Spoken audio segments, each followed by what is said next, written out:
Kita ke informasi lainnya, pemirsa. Presiden Prabowo Subianto hari ini memulai lawatan perdananya ke luar negeri. Cina atau Tiongkok kini akan menjadi negara pertama yang dikunjungi oleh Prabowo.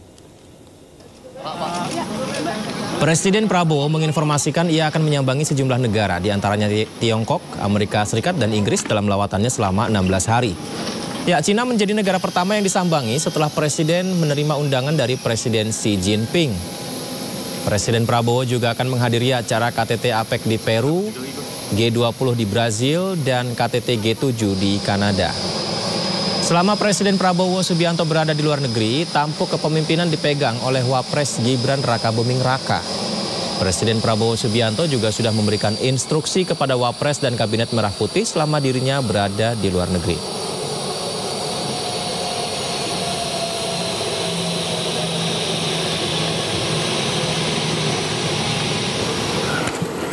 Saudara-saudara sebangsa dan setanah air dimanapun Anda berada, saudara-saudara rekan-rekan media, pada hari ini saya beserta delegasi dari pemerintah Republik Indonesia akan melaksanakan kunjungan ke luar negeri. Pertama, memenuhi undangan dari Presiden Republik Rakyat Tiongkok. Kemudian dari Beijing saya akan terbang langsung ke Washington DC, memenuhi undangan dari Presiden Amerika Serikat. Dari situ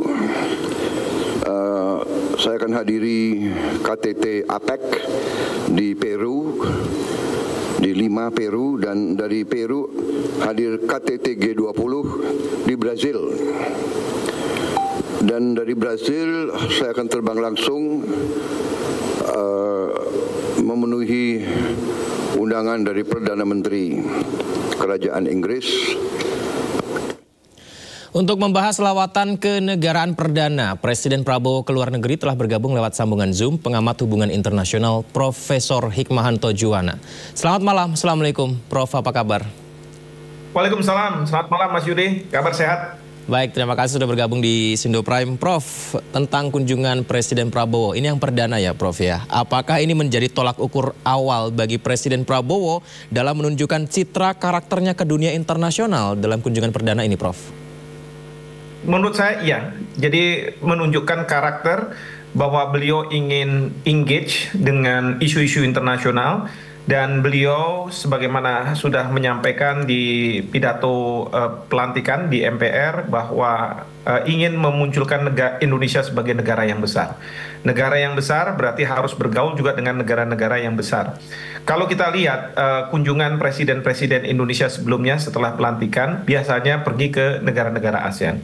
Tidak demikian dengan Pak Presiden Prabowo, di mana beliau memilih kunjungan dan mendapat undangan dari pemerintah Cina dan pemerintah Amerika Serikat. Ya. Dua negara yang berkompetisi dan beliau hadir dalam undangan tersebut. Ini menunjukkan bahwa kita sudah dianggap sebagai sebuah negara yang strategis, negara yang sangat besar, negara yang diperebutkan dalam kompetisi antara Cina dengan Amerika Serikat. Demikian. Prof, apakah kunjungan Presiden dari Cina, yang pertama kan ke Cina ya Prof, lalu ke Amerika Serikat, ini menegaskan bahwa posisi Cina lebih penting sekarang?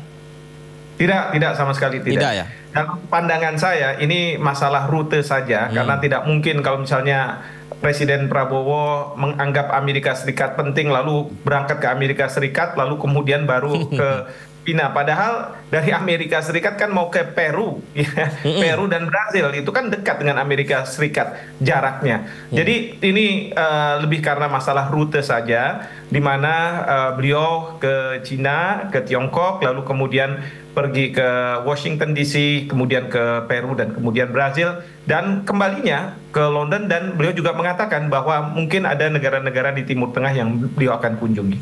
Ada yang menarik juga Prof mengenai BRICS dan Brazil, negara yang akan dikunjungi Presiden. Ini juga jadi salah satu penginisiasi BRICS. Apakah ini menunjukkan ada hubungan keterkaitan Prabowo sikapnya terhadap BRICS ini nanti? Sama sekali tidak. Jadi juga. kita tahu bahwa Brazil kenapa dikunjungi karena sedang melakukan KTT G20. G20 bukan BRICS ya. Jadi ini G20 kebanyakan negara-negaranya adalah negara-negara dari barat, Eropa, lalu kemudian dari Amerika Serikat, walaupun juga di sana ada Rusia, ada Tiongkok, dan kemudian juga Indonesia. Nah, jadi sama sekali tidak menunjukkan itu bahwa Indonesia akan masuk BRICS karena kita juga untuk diketahui bahwa kita juga ingin masuk ke OECD. Jadi seperti Bapak Presiden sampaikan bahwa kita tidak akan ikut dalam blok-blokan, ya. Kita ingin menjalankan politik luar negeri bebas aktif, di mana segala sesuatunya adalah untuk kepentingan Indonesia, kepentingan nasional. Nah, Presiden mengatakan bahwa 1000 teman terlalu sedikit, 1 musuh itu sudah terlalu banyak. Jadi beliau ingin menjalin kerjasama dengan berbagai negara melalui kepala negara, kepala pemerintahannya, maka ke Cina, ke Tiongkok, lalu kemudian ke Amerika Serikat, bahkan di KTT APEC juga beliau akan bertemu dengan kepala-kepala negara anggota dari APEC dan kemudian juga KTT G20, bahkan beliau kemudian juga pergi untuk bertemu dengan Perdana Menteri Inggris serta mungkin juga petinggi di negara Timur Tengah. Artinya undangan baik di Peru, KTT APEC dan juga di Brazil G20, G20 itu bukan undangan biasa dan menunjukkan sikap Indonesia untuk turun ke sana ya, Prof? Kalau APEC dan KTT G20 karena memang kita anggota dari 2 forum itu, maka tentu kita diundang, ya, diundang. Tapi kalau misalnya dengan undangan dari Tiongkok dan Amerika Serikat, ini sebenarnya bukan sesuatu yang lazim gitu. Biasanya presiden itu akan melakukan kunjungan ke negara-negara besar itu pertengahan masa kepemimpinannya atau misalnya pada menjelang akhir masa jabatannya. Tapi ini tidak, ini di awal, di pertama gitu ya, mendapat undangan suatu kehormatan besar bagi Indonesia untuk bisa datang ke Tiongkok dan kemudian ke Amerika Serikat. Mungkin dugaan saya adalah memang karena 2 negara ini melihat Indonesia itu sebagai negara yang harus diperebutkan, ya, wanita cantik yang harus diperebutkan di antara kedua ini.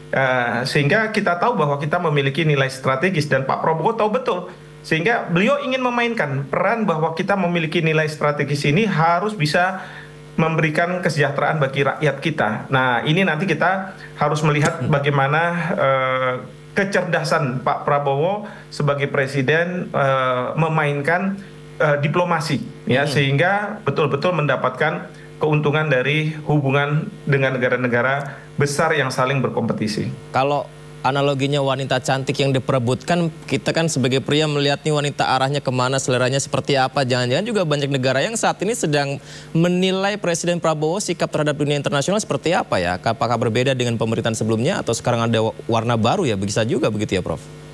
Ya, tentu bukan perbedaan ya, tetapi kalau menurut saya kontinuitas atau keberlanjutan dari pemerintahan sebelumnya, pemerintahan Joko Widodo. Karena begini, mungkin orang tahu bahwa Indonesia sudah ada di tengah-tengah sana.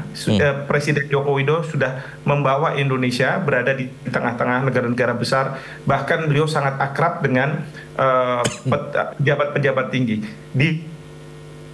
di berbagai negara, pemimpin negara tersebut. Nah, Pak Prabowo sebagai presiden, sekarang beliau mempunyai kemampuan yang luar biasa dalam hal misalnya bahasa. Beliau bisa menyampaikan apa yang ada di hati, di pikiran dengan bahasa yang sangat lugas, yang straightforward, yang tidak ada aling-aling, tidak ada bahasa diplomasi. Dan orang suka seperti itu karena menunjukkan suatu ketegasan.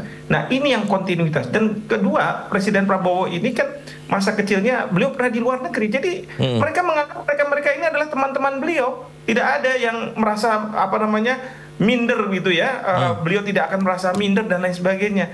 Dan ketiga, beliau akan sangat menyuarakan posisi Indonesia yang pernah menjadi negara yang dijajah, pernah negara yang ditindas. Itu hal yang disampaikan dalam pidato bahwa kita harus memunculkan Indonesia, harus memunculkan representasi dari negara-negara berkembang yang memang pernah dijajah dan ditindas begitu.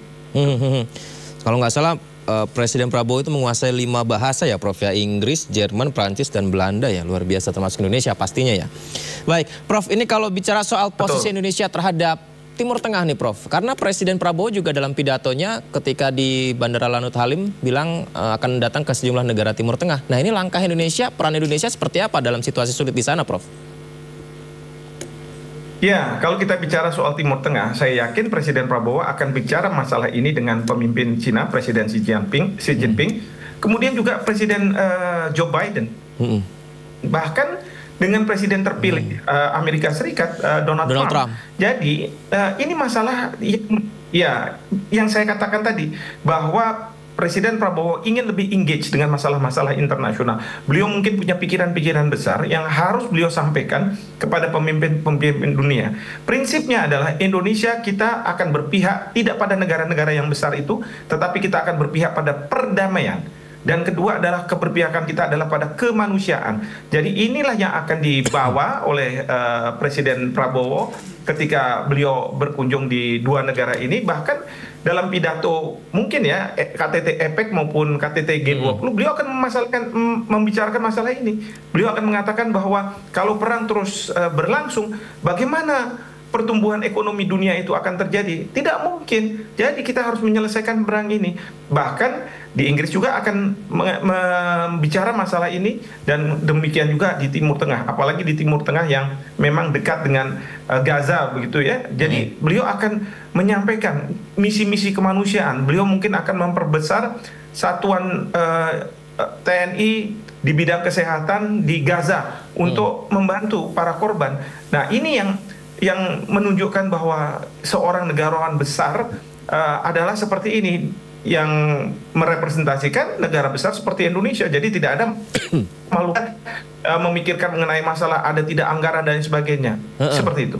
Sama ini Prof, saya barusan tadi lihat di media sosial KBRI Kiev ya kalau tidak salah. Ini ada foto Pak Presiden kita yang dirilis dalam perangko potret Presiden Prabowo Subianto di kantor pos Ukraina. Ini bagaimana nih Prof sebenarnya Prof? Ya, tidak ada masalah. Jadi mungkin di Ukraina selagi-lagi ingin merebut hati bangsa Indonesia, ingin merebut hati Presiden Prabowo untuk lebih berpihak pada Ukraina daripada Rusia, sehingga memunculkan bangko dengan gambar beliau. Tidak ada masalah. Tapi Pak Prabowo tahu betul bahwa beliau harus menjaga jarak yang sama. Apakah itu ke Ukraina maupun ke Rusia.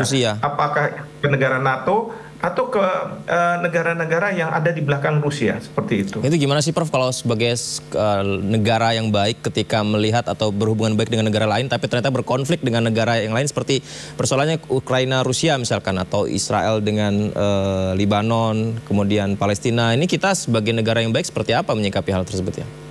Ya, ini yang kita harus bekerja sama dengan negara lain. Saya berharap Presiden Prabowo bisa bicara dengan Presiden terpilih Donald Trump mengenai masalah ini. Misalnya saja Presiden Prabowo bisa mengusulkan kepada Presiden Trump untuk meminta Iran tidak melakukan serangan ke Israel dengan janji bahwa Israel akan mengakui kemerdekaan Palestina. Jadi two-state solution ini. Nah, nanti beliau tentu akan juga menyampaikan bahwa Iran maupun proksinya Hamas tidak boleh melakukan serangan terhadap Israel. Sehingga apa? Perdamaian abadi di Timur Tengah itu diharapkan bisa terjadi. Terakhir Prof, ini kita kan juga lihat ya dalam beberapa kali seremoni Presiden Prabowo ketika di Magelang, kemudian juga ketika ada pembekalan yang disampaikan memanggil menteri-menterinya kabinet. Ini apakah juga tersampaikan di dunia internasional mendapatkan respon yang positif juga Prof dengan apa yang dilakukan oleh Presiden Prabowo di awal kabinetnya ini? Ya, saya rasa nggak akan mendapat atensi seperti di Indonesia ya. Karena ini masalah internal kita di Indonesia. Tetapi mungkin di sejumlah negara ASEAN mungkin itu menjadi isu gitu ya. Menunjukkan bahwa kepemimpinan di bawah kepemimpinan Presiden Prabowo dilakukan team building di antara para anggota kabinetnya, sehingga mereka bisa searah dan bisa memahami apa yang ada di kepala Pak Prabowo untuk kemudian para menteri menerjemahkan ini ke dalam kebijakan-kebijakan yang baik untuk rakyat. Baik, banyak sekali saya bisa belajar dari Anda, Prof. Terima kasih banyak sudah bergabung bersama kami. Nanti kita bisa berbincang kembali ya. Sehat selalu, Prof. Assalamualaikum. Baik, terima kasih, Mas Yudi.